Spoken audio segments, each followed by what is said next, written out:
রাস্তার পাশে কিংবা কোনো পার্কে এভাবে তাদের শিল্পকর্মগুলো পরিবেশন করে এবং মানুষ বিশেষ করে দর্শনার্থীরা মুগ্ধ হয়ে তাদের এখানে টাকা রাখে।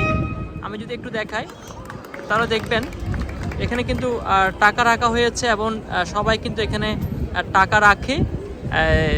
কিছুক্ষণের মধ্যে অনেক টাকা আয় করে ফেলতে পারবে ছেলেটা এবং সে কিন্তু তার মজা মানে ছলে মজায় সেই শিল্পকর্ম উপস্থাপন করে এবং পাশাপাশি সে কিন্তু টাকাও ইনকাম করে।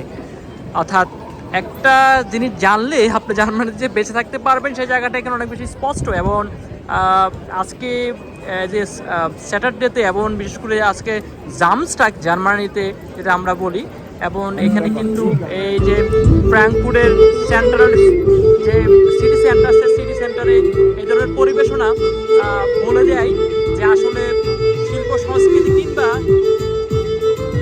সব কিছুতে ইউরোপের দেশগুলো আসলে কতটুকু উদ্যমী, কতটুকু তারা সাপোর্টিভ।